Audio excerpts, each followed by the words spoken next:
An exclusive interview with Susan Boyle. You really were, in a sense, plucked from obscurity, although this has been a dream you've wanted for a long time. 23 years, it's a lifetime. And it's something that I'm glad, through Britain's Got Talent, I've been able to do.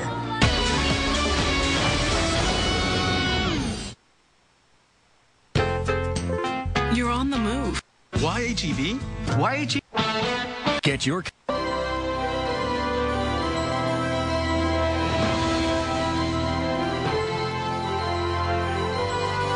Tonight, Susan Boyle, Daring to Dream, a Meredith Vieira exclusive. Good evening from the famed Tower Bridge on a rainy night in London. I'm Meredith Vieira. She was born in 1961 in Scotland, the land of bagpipes, Braveheart, and maybe even a big boy named Nessie, the Loch Ness Monster. But Susan Boyle, the youngest of 10, didn't get to enjoy all her native land had to offer. She was starved of oxygen at birth, and the resulting mild brain damage made her the butt of many jokes, both as a child and as an adult. But when she made her way to the hit reality show Britain's Got Talent, Susan Boyle proved it's not book smarts or looks that will wow a crowd. It's raw talent. I dreamed a dream in time gone by. I'm one of those millions of people that fell in love with you. In April, when I heard you sing I Dreamed a Dream, it was just magnificent. It really was. You look gorgeous. Thank you very much. I'm loving the hair. Right, okay. No, but it's a little bit different, right? You've had a little bit of slight little makeover? Yeah, just a slight one, you know. I brush up quite well. You do brush up very, very well. It has been some ride for Susan Boyle. 3 months ago, she was a most unlikely star, a shy, slightly awkward woman living an anonymous, reclusive life. She's not a size 0 stick insect, age 19, singing some sweet pop song.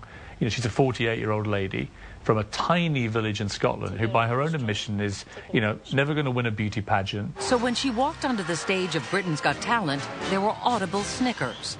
Even the judges struggled to hide their skepticism. Everyone was laughing, the audience were rocking with laughter, and then she opened her mouth to sing. I dreamed a dream in time gone by.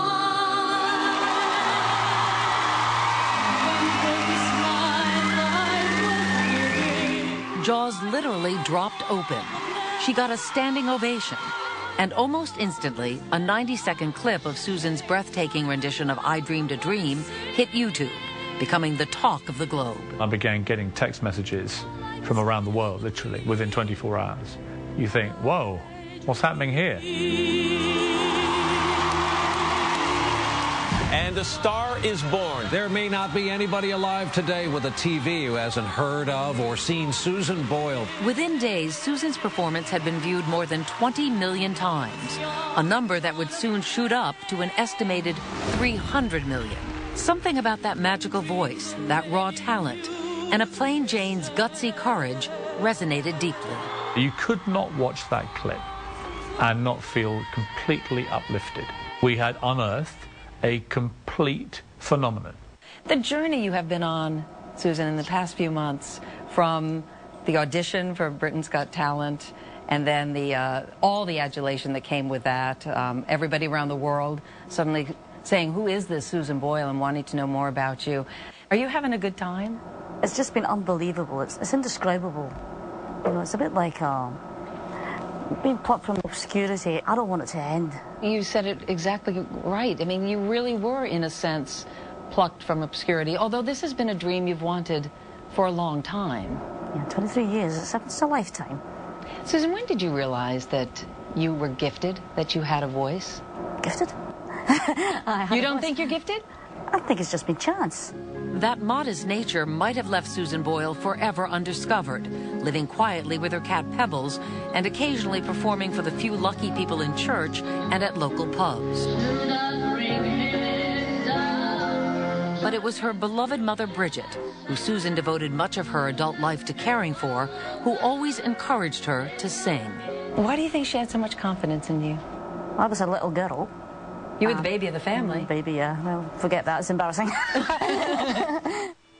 When her mother died 2 years ago, Susan was so devastated she gave up on singing. until she realized the best way to honor her mom was to finally give herself a chance. It was a sad period, but you move on from there and you do something that she would be proud of you. You don't really feel like doing it. But I had to get up there and prove to everybody that I could do it. So I applied for Britain's Got Talent, and well, the rest you know. So take me back to that audition. Sort of marched onto the stage, you know, and introduced myself in an unusual manner. I am 47. And that's just one side of me. But it was really good. I got a buzz from it. So you weren't nervous walking out onto that stage? I was nervous, but it was a productive energy I had. But the tigers come. I had to prove to myself I could do it.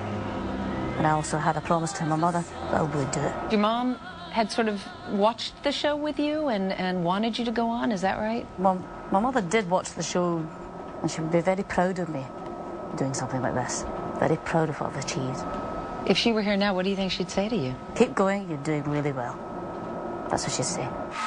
Still, it hasn't been all roses and accolades for this surprise singing sensation. There was a shaky second performance on Britain's Got Talent. Then a barrage of hurtful headlines as she was accused of snapping at journalists. And even though she pulled it together to wow the crowd for the finale, it wasn't enough to win. I was there the night of the finale. It was very, very exciting. You looked beautiful. You sang I Dreamed a Dream again and again brought the house down. But you didn't win. Diversity won that night. It was their night. Was that a difficult experience for you, Susan? Diversity! The best people won. They're nice guys, and I wish them well. She was gracious in defeat, but suddenly the pressure of becoming an overnight sensation seemed to catch up with Susan. She spent 5 days in a private clinic where she was treated for exhaustion. I know there was a little rough spot. Spent a few days in a clinic. Was that good to get away from the craziness? That was seen as necessary at the time. So I just needed a rest. Just needed to get away. In hindsight, Susan says her precipitous rise to fame was so fast, so overwhelming, it was a complete shock to her system. It felt like a giant demolition ball.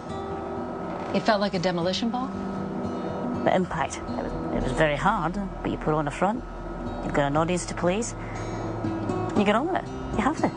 I don't think anyone can understand quite what Susan Boyle went through, because no one's ever gone from total anonymity 1 minute to global superstardom the next. She's a gutsy lady. On the live tour of Britain's Got Talent, Susan has been getting standing ovations again. This gutsy lady's courage now a true inspiration. You know how you know when you've really made it? When they have a doll in your likeness. I just so happen to have the Susan Boyle doll. Here, take a look. Isn't she lovely? Isn't she beautiful? As she settles more comfortably into her notoriety, Susan Boyle isn't wasting any time. So untrue. Her first album is already being recorded. You've got this record that's going to be coming out in the fall. Tell me about that. How's the recording going? I'm not going to give too many secrets away at the moment. Well, I happen to know that it's not show tunes. Something of a surprise. You're not going to tell me, are you? Tight-lipped about it. Very tight-lipped.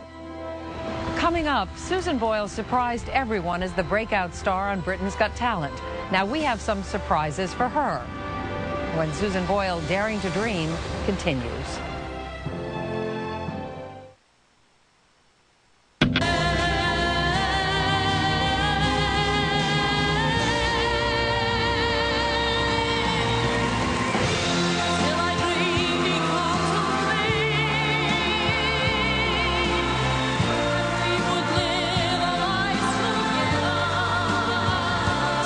Had a tear in his eye, and I've never seen that before. Her magic pipes turned Simon Cowell into mush and elicited